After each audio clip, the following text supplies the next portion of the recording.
कि हम जो पीते हैं वो आपके बस की नहीं है, क्योंकि भले ही मद में रहते हैं, भले ही मद में रहते हैं, मगर हम हद में रहते हैं।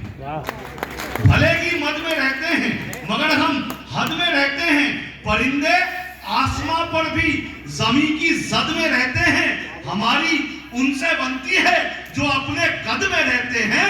उन्हें जनता से क्या मतलब हो जो संसद में रहते हैं।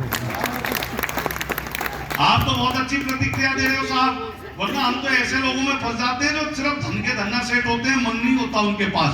कोई अच्छी बात कह लो कोई प्रतिक्रिया नहीं देते, कोई बुरी बात कह लो कोई प्रतिक्रिया नहीं देते। मैं फंस गया दिल्ली में, तो वहां से कुछ पंक्तियां निकली कि एक कवि सम्मेलन में मैं कविता सुना रहा था, एक कवि सम्मेलन में मैं कविता सुना रहा था। मैंने देखा अगली पंक्ति में बैठा श्रोता ताली नहीं बजा रहा था। मैंने उससे पूछा क्यों भाई साहब, आपको कविता में मजे नहीं आ रहे, आप ताली नहीं बजा रहे?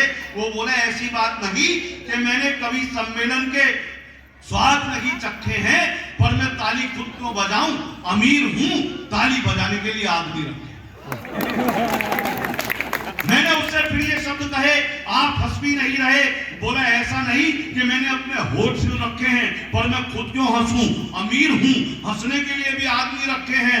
वही श्रोता मुझे मिल गया एक दिन बाजार में, लंबी चमचमाती कार में। मैंने कहा भाई साहब बधाई हो, आपने नई कार ली है। बोला मैंने नहीं ली, कल शादी हुई है, ससुराल वालों ने दी है। मैंने कहा फिर तो डबल बधाई, पर ये बताओ भाई आप हनीमून पर नहीं गए? बोला अमीर हूं।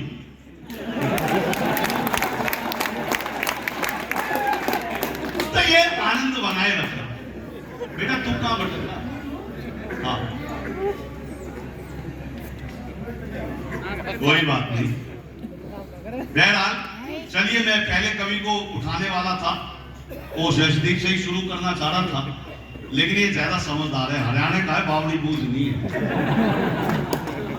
हमारे यहाँ तो बड़े विचित्र विचित्र किस्से, सच बता रहा हूँ मैं आपको।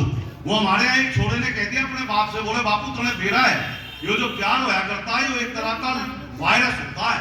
तो बाप ने भी कहा बेटा ये जो किवाड़ पाछे लठ दरा है ना, ये एक वायरस है।